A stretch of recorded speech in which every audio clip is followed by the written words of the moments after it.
او که چیرې راسو د میډیکل ساینسز یا مثلا کلینیک دورې ته چې د طب پوهنځي اساسي دوره ده چې په دې کې د MDS JCAT اگزام کې او دغه لومړی کتابونه چې ما وویل پارا کلینیک دغه د MDS او MDS چې هغه د غاښونو طب ده ماسټر اف ډینټل سرجري دا د دواړو لپاره یو شی دی پارامیډیکل خو دغه میډیکل ساینسز ده دغه بیا د MDS لپاره یو شی ده یعنی مشابه ده که څوک سرجري پرنسیپ ته داخليږي او که څوک د داخلي پرنسیپ ته داخليږي باید یو شی اگزام ورکړي او د MDS چې ده هغوی خپل کوم کتابونه چې دي هغه باید مطالعه کړي چې په هغه باره کې زه زیات معلومات نه لرم چې هغه اورال ماکسیلوفیشل سرجري کوم کتابونه دي اورتوډنټکس نو هغوی خپله په هغوی باندې ښه پوهېږي. بل مهمه دوره هغه د کلینیک دوره ده یا د کلینیک دوره ده په هغې کې مختلف کتابونه دي چې په دې کې 80 پوښتنې راځي که چیرې دغه کتابونه تاسو په ښه ډول مطالعه کوئ انشاءالله تاسو په ډېر په اسانۍ سره داخلېدلی سي د سپیشلایزیشن پروګرام ته. یو کله چې تاسو مثلا د کلینیک دوره شروع کړه مهمه هغه څه ده هغه نه داخله ده یا انټرنل میډیسن ده چې په مختلفو په افغانستان کې خو مثلا په مختلفو بخشونو باندې ویشي په یو سیمستر کې مثلا هاضمي سیستم وای په بل سیستم کې قلبي وعایي سیستم وای مختلف بخشونو باندې ویشلی ده خو زه که تاسو ته یو کتاب ریکمنډ کوم په انټرنل میډیسن چې که چیرې تاسې د طب پوهنځي په جریان کې ووایي نو هغه ښه کتاب کامل کتاب هغه د ټیکسټ بک اف انټرنل میډیسن ډیوډسن کتاب ده چې ما سره دلته نمونه شته زه به یې تاسو ته وښیم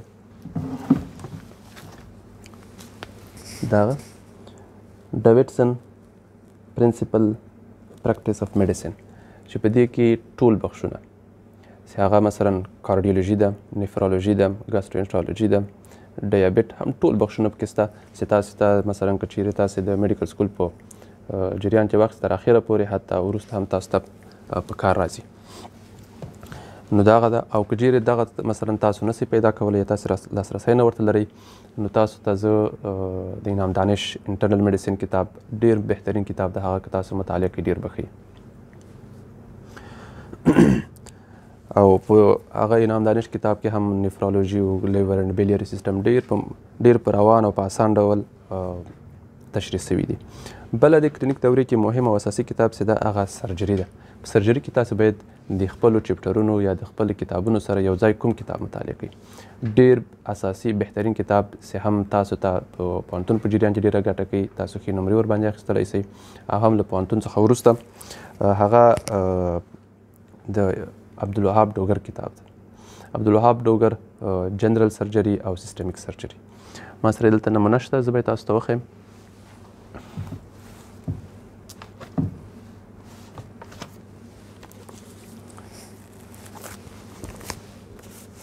دغه جنرال سرجري ده A comprehensive approach to principle of general surgery 4th edition اوس به نوي ایډیشن هم راغلی عبدالوهاب ډوګر په دې کې مختلف بخشونه ډېر په روان ډول ساده ډول ویل سوي دي تاسو ته ډېره ګټه کوي. بل کتاب یې چې ده جنرال سیسټمیک سرجري ده A comprehensive approach to the principle of systemic surgery عبدالوهاب ډوګر بهترین کتاب ده تاسو له دغه نه استفاده وکړئ د خپلو کتابونو سره یو ځای نو ډېر مؤثر کتاب ده دغه او که چیرې مثلا دا خو دغه کتابونه سو بل پیډیاټریکس ته که راسو که پیډیاټریکس یې ما خپله د پرویز اکبر نه استفاده کړې وه ډېر بهترین کتاب ده که تاسو یې د خپلو چپټرونو سره مطالعه کوئ تاسو ته ډېره ګټه کوي په راتلونکي کې په آپس ګاینې کې یا په ابسټریټریک ګاینکالوژي کې که هغه د 10 ټیچرز کتاب څخه تاسو استفاده وکړئ ډېر اساسي بیسیک کتاب ده او په ENT کې تاسو له ډینګرا په نامه یو کتاب ده له هغه نه استفاده وکړئ بهترین کتاب ده هر ډول معلومات کې شته ده او په افتالمالجي یا آی کې مختلف کتابونه دي چې د کابل پوهنتون له کتاب سره ډېر مشابه کتاب ده، د هغه عنوانونه او هر څه ورسره مشابه دي. هغه کمپریهنسیو افتالمولوژي یو کتاب ده، انډین بوکس ده، ډېر ښه ده. ما هغه خپله د پوهنتون په جریان کې مطالعه کړی و، ډېر ښه کتاب ده. خو یو بل کتاب چې دلته ما سره نمونه شته، په هغه کې ډېر ښه اطلس لري او ډېر ښه ټکسټ لري، روان کتاب ده. هغه محمد شفیع جتوی په نامه یو کتاب ده. که له هغه نه تاسو استفاده وکړئ، ډېر مؤثر کتاب ده. زه به یې د نمونه تاسو ته وښیم. ډېر ښه ټکسټ لري ده. کلینیکل افتالمولوژي، محمد شفیع محمد جتوی. په دا ډېر ښه هغه لري، مختلف بخشونه ډېر په روان ډول ویل سوي دي او ډېر کلینیکل ده. واقعا چې کلینیکل ده دغه کتاب. تاسو هم د پوهنتون نه وروسته تاسو ته ډېره ګټه کوی سي په پریکټس کې، که دغه مطالعه کې ډېر به ښه وي تاسو ته.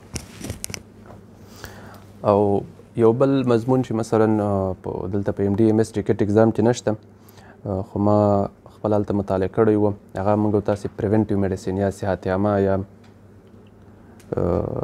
پبلک هیلث، نو په هغه کې یو کتاب و د پارکلاند په نامه، نو پارکلاند کمیونټي میډیسین اینډ پریونټیو میډیسین. نو دغه په اگزام کې نه راځي، خو ما ورسره مطالعه کړی و په هغه کې د پوهنتون په جریان کې. نو دغه که چیرې د دغه یو ډېر لنډ هغه موږ ووایو ریفرنس ووایو، که دا ټول موږ نسو مطالعه کولی یا دا ټول کتابونه چې ما مثلا د کلینیک د دورې هغه وکړه، نو تاسو یو سیټ کتابونه چې ډېر ښه کتابونه دي، لنډ هم دي یا مثلا وخت ډېر نه لرئ، نو هغه د کپلان سټیپ 2 کتابونه دي. که دغه تاسو ورسره مطالعه کوئ، انشاءالله ستاسو هر ډول اگزام ته تاسو کامیابېدلی سي. او په اگزام کې تاسو نه بیسیک کنسپټ غواړي، تاسو نه ډیټیل انفارمیشن نه غواړي چې مثلا تاسو په یو موضوع کې بیخي د تخصص په لیول مطالعه وکړئ، ډېر ډیپ کې لاړ سئ. هغه تاسو نه کنسپټ غواړي، که تاسو سره کنسپټ یا مفهوم د هغې موضوعي، نو تاسو په اسانۍ سره هغه سوال حل کوی سي. او دلته خو سوالونه ټول مثلا کیس سټډي ده. د دې کپلان سټیپ 2 یو څو نمونې ما سره شته ده، زه به یې تاسو ته وښیم.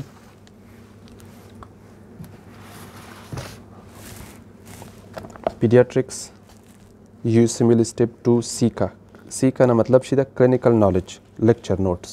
بهترین کتاب ده، تاسو یې د پوهنتون په جریان کې مطالعه کولی سئ. ډېر ښه کتاب ده، هم د کله چې د پوهنتون نه فارغ سئ هم په عملي ډول. او دغه چې دا سرجري ده، دا هم بهترین کتاب ده. همداسې نور ډېر ښه کتابونه شته. انټرنل میډیسین ډېر ښه ده. دا یو سیټ ده، تقریبا 7 کتابه دي. په هغه کې د کلینیک د دورې ټول کتابونه شته. نو تاسو له دغه نه د پوهنتون په جریان کې استفاده کولی سئ. که چیرې له هغه لومړی کلاس نه تاسو استفاده نسئ کولی یا لاسرسی نه ورته لرئ یا مثلا وخت نه لرئ. خو یوه خبره زه کومه، که چیرې تاسو غواړئ مثلا د نورو نه ډفرنټ واوسیږئ، فرق ولرئ، تاسو باید یو اضافي شی ووایئ. یو اضافي شی ووایئ، نو د اضافي شی مثلا دغه کتابونه که تاسو مطالعه کړئ، تاسو په اسانۍ سره سپیشلایزیشن ته کامیابېدلی سئ. او که تاسو مثلا هغه پخواني خالص یوازې چپټر یې مطالعه کوئ، نو کامیابېدل هم مشکل دي او په عملي پریکټس کې هم تاسو ته ډېر مشکلات پیدا کولی سي.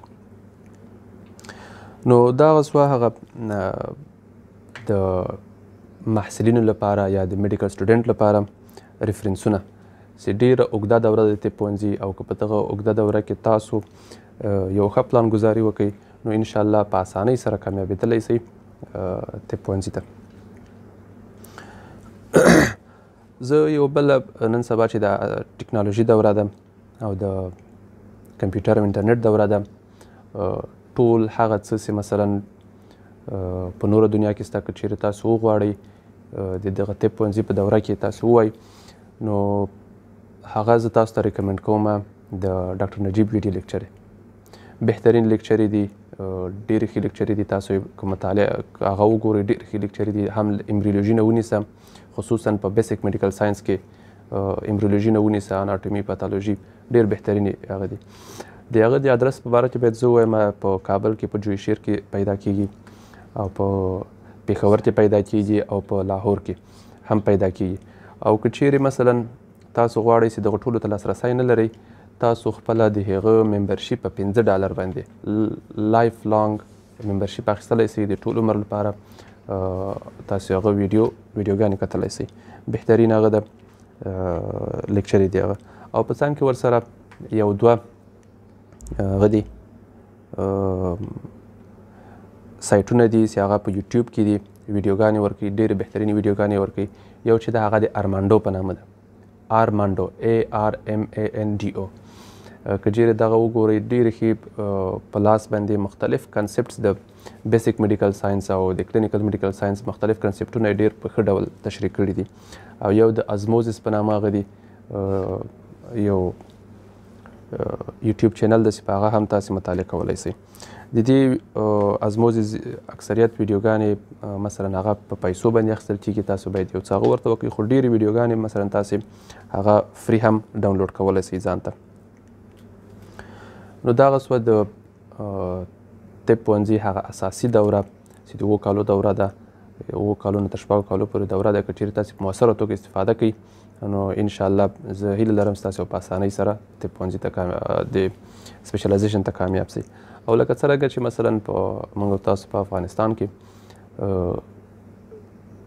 د تدریس ژبه هغه دري او پښتو ده نو که تاسو له انګلیسي ژبې سره ښه بلدتیا ولرئ دغه کتابونه مطالعه کوئ نو ډېر په اسانۍ سره تاسو کولی شئ چې کامیاب سئ.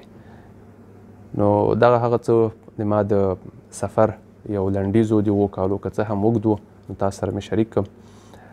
تر بیا خدای په امان ښې چارې. سلام علیکم.